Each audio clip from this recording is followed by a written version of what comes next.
Hello everyone, this is John Melkert with Omnav Aviation, and we've just completed an installation of the new Tanis Engine Preheat Kit for specifically engineered for the Super Petrel 912 installations. So this will work primarily on the 912 IS installation. It will also work on the 912 ULS installation, although cable lengths and such and routing have specifically, in this case, been noted for the IS. It may work on the 914, but that may take some modification or some different routing as well, mainly with the plug mount being on the engine mount. That plug mount may need to be modified for the 914 engine mount situation. I'll walk us around here and show the routing in the installation and make some comments about some specific installation issues and things to note. First of all, we'll start with probably the last thing that you will install, and that is the plug itself. However, you might want to wire this up ahead of time just so you have wire links and such when you're tying things back. But this is just to show what things ended up as, and then we'll note the specific areas. So first, with the plug mount, the plug is best mounted on the engine in this location on the left side of the aircraft, just behind the input cowling. It's attached to the engine mount with two cushion clamps. One is a 12 millimeter on the small tube, and the other one is a 20 millimeter on the large, more oval tube that's against the firewall. The two cushion clamps around the plug itself are 24 millimeters. One thing to note here is that the indicator light, Tanis includes a little aluminum tab that needs to be bent, inserted between the cushion clamps, and then bent over to attach the indicator lamp. And that is down here. You can see that we have not shrunk the support heat shrink there yet, but we'll get that done. And then that rest of that aluminum goes in through the entire plug and is tightened down with the cushion clamps. Tightening up these clamps is a little harried. As always, these cushion clamps, Del clamps are.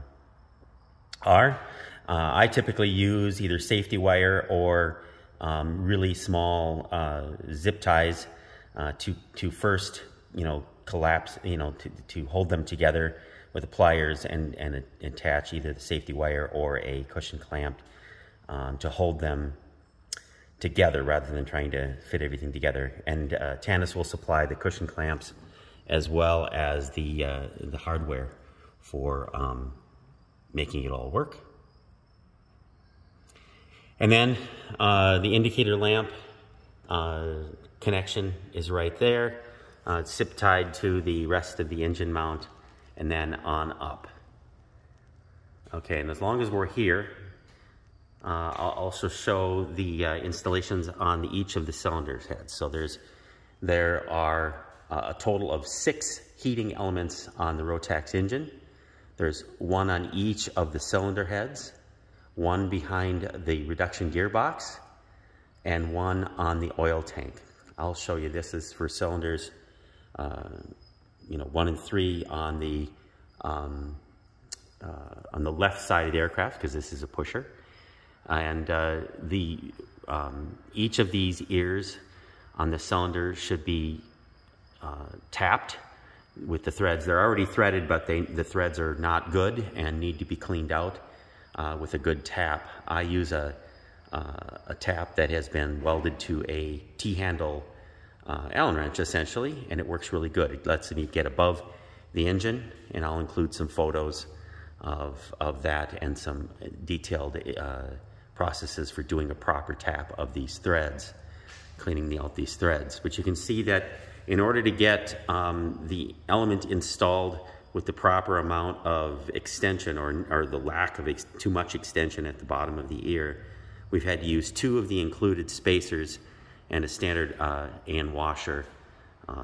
I also pack the insides of the washer and the spacers with silicone heat transfer paste, and that gives the no air gap for the heat to dissipate, and it does a nice efficient job.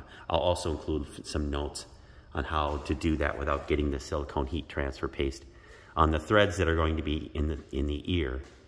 And then of course the other side is cylinder 3 is the same as is cylinder 2. Cylinder 4 has got on the other side has a little bit different issue, which we'll discuss, and otherwise pretty much get the same installations there on the ear.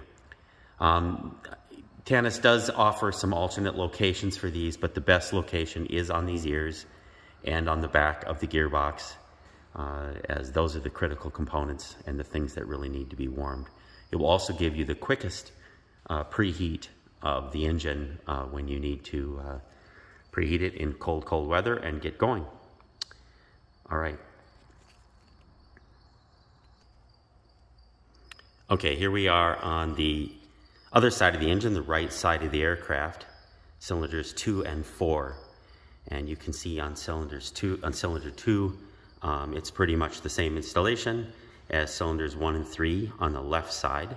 We use 2 spacers, a standard AN washer, and silicone heat transfer paste inside. On cylinder 4, we have a little bit of a problem in that on the IS engine. Now this won't be on the 912 ULS engine, as that sensor is a little different, a little flatter, doesn't have the same connector. But if you were to encounter this sensor on a 912 ULS engine, the problem would be the same. But on the IS installation, most stock IS installations will have this water temperature sensor just behind the ear on the newer heads. And the trick here, because it will not, the element will not go in with that sensor installed. So what you do is you take the sensor out and pretty much install the element with 1 spacer, and then install a AN washer that needs to be cut. I don't know if you can see it in here, but because of the taper on the bottom, you need to have the washer standard thickness pretty much cut off about, at the edge of the inside diameter of that washer, cut off a bit of it, and then that fits in there with a standard nut on there to give you the rest of the heat transfer without too many threads popping through. And then you put the water coolant sensor back in. Now, if the engine is level, taking out that coolant sensor should drip some coolant, of course, if the coolant system isn't empty already for flushing or whatever. But you shouldn't lose too much. You should lose, a few tablespoons. Dry out the threads if you can, clean off the threads, and reinstall per the maintenance manual. And torque properly. And then you should be able to get that sensor back in after you've installed the heating element, the Tanis element, with 1 spacer there, just as I've done here. Now the other thing is that on the Super Petrel and Skoda's installation of the EGT sensor, as you can see there, just to the right of the Tanis sensor on the exhaust pipe, it's kind of in the way of a wrench getting in there to do anything. So I remove that exhaust pipe totally from the aircraft, hanging on the sensor, of course, but tied back so that there's no tension on it. But I remove it from this area so that I can work in there well enough. And then, of course, install it back. Right now, I'm doing the annual condition inspection on this aircraft, so the exhaust system is off. It's a good time to do this installation is during annual, because you have components off, and it's easier to kind of route things and make things happen. Likewise, on the other side, I didn't mention it, but you'll notice that the air filter was removed, and that also increases access for routing and for wrenches and things like that. Also note that the tap and any socket wrench for torquing the sensor on this cylinder and the opposite side has to kind of come around the fuel line, that stainless fuel line for the injection system, pretty much on the inside of it. Again, I'll have a photo of that included as well. I've torqued these. Torque isn't too important on these temperature elements, these heating elements on the ears, because they're not a critical component. They probably won't back out anyway, but you can torque them anywhere between 5 and 10 Newton meters and be just fine, since you're not installing them on anything that is torque sensitive. We don't want to torque them more than that. That's not a lot. We don't want to torque them more than that because that'll stretch the threads and the heating elements, and of course they're critical components for the process of heating.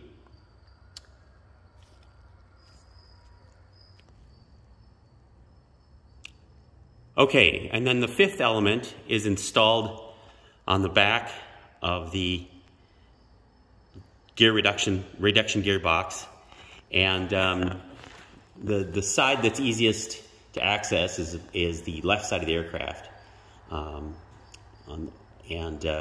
as shown here.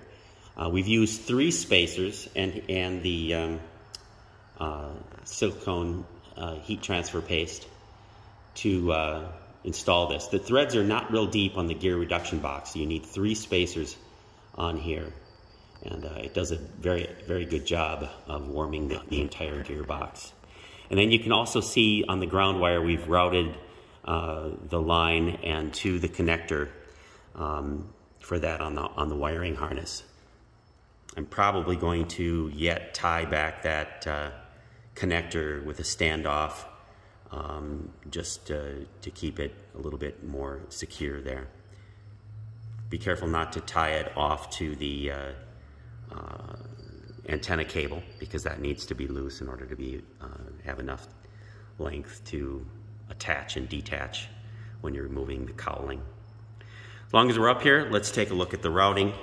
So on the right side of the aircraft, rather than routing below the intake manifolds, we're routing above them, and we're routing along the wires that are already harnessed in for the injectors, and we're tying off neatly to them and on in.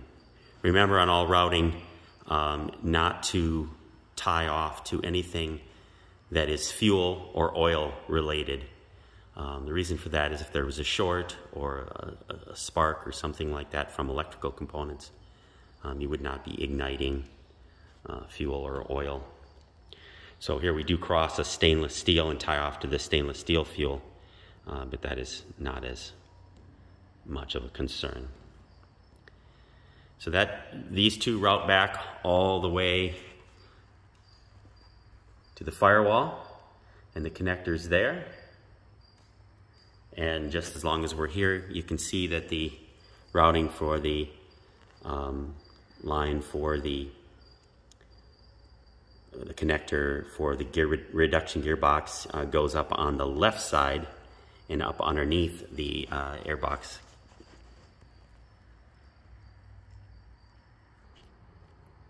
And then back to the left side of the aircraft, cylinders 1 and 3, just showing the routing here, where we're coming up to the same locations on routing along the fuel injector lines all the way back next to the fuel filter, but not to it, and then across underneath the stainless lines and onto the other wiring harness.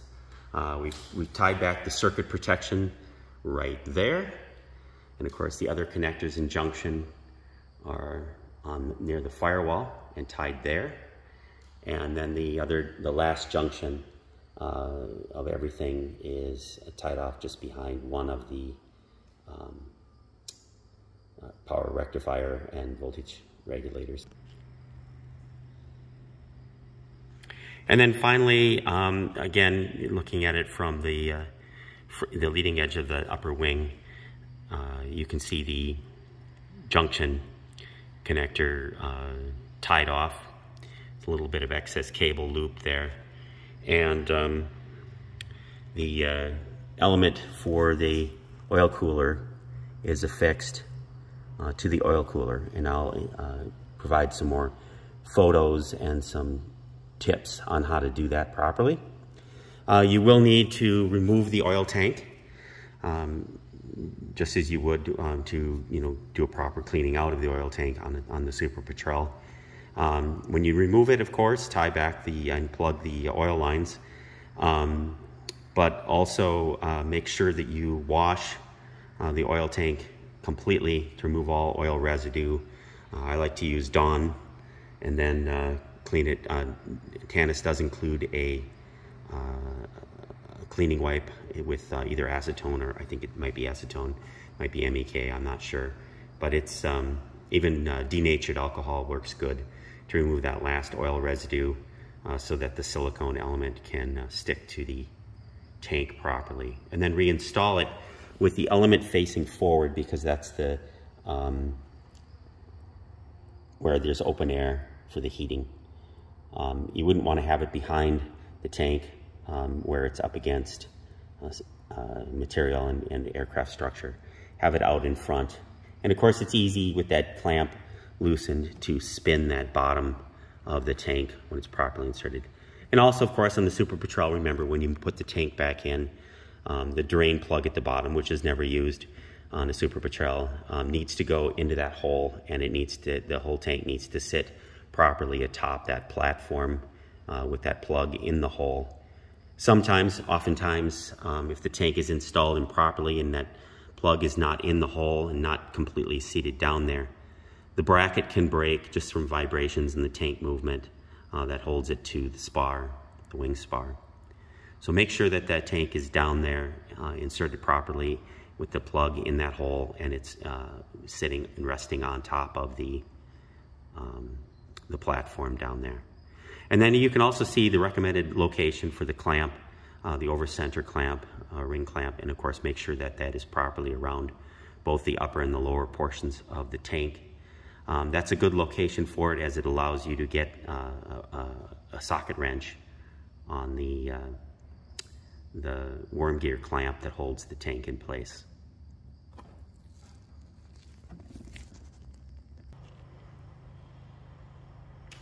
And then lastly, the ground connection for the Tanis system should be made on the intake manifold on the left side, the plug side. There's the plug down there. The left side of the engine, connected to that cushion clamp. I believe that cushion clamp, the screw that holds that in, also has the blue Loctite on it. But you also will want to use a little bit of dielectric grease on that connector where it does not contact the threads that are in the intake manifold. So be very careful not to combine those two. But then it's routed with the rest of the Tanis wiring all the way down to the plug. In this installation, the ground wire is white. In the standard Tanis installation, it will be green, and we'll have a proper connector as we do here.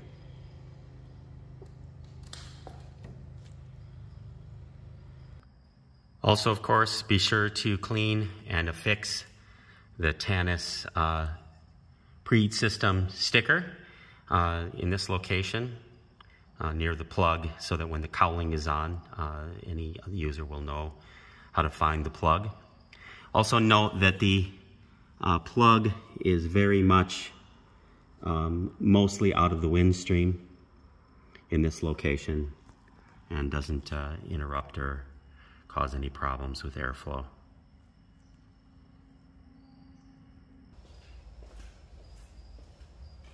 Finally, to check the installation, you'll need to do some electrical tests. You'll need a multimeter. This one is just a cheap one, so it's not totally accurate, but it's what I have on hand right now. And the first test is to check your ground to the engine ground, either the exhaust system or a head or something like that obviously is an engine ground. And here we can show that we have good conductivity between the ground on the plug and the engine ground. And then the second thing you need to test, is the overall resistance of the system.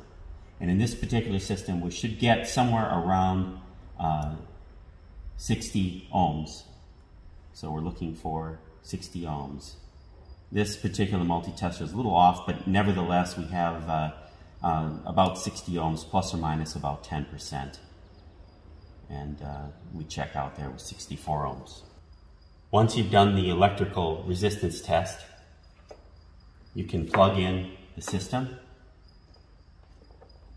Note the indicator light comes on. And then within a few seconds, you should be able to go around and feel just carefully each of these heating elements, and they should be warming up. Just lightly touch each element. Make sure you're getting heat. Don't touch them too long or too hard, because they are heating.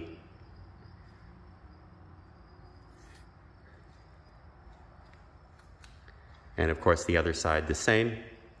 And then also in the oil pan, just reach down in there and touch it. When you're fully done with everything, everything's recowled, plug it in, make sure that the entire engine is warming up evenly. All the heads feel warm, gearbox feels warm. Give it about 30 minutes or so. And then you should be good to go. Notice also on this case, I do have the air filter removed. It just helps accessibility. It's easy enough to get on and off. And of course, finally, Tanis and Skoda require that you have an LOA to make this installation for the specific kit number, which I'll provide. And that LOA states that you will install it per the Tanis instructions. The Tanis instructions, of course, have, as most good aircraft components, has a continued airworthiness test. So you would run through on each annual, we'd run through the same testing to make sure that everything is still functioning properly. There's nothing shorting. Look at all your routing of wires. Make sure that nothing is wearing and needing to be fixed, needing to be repaired, so that there's no shorting of wires and causing sparks and anything nasty that can hurt you or your airplane. The logbook entry should state that this was installed and tested according to the Tanis instructions, and the LOA number that you've been given for your aircraft.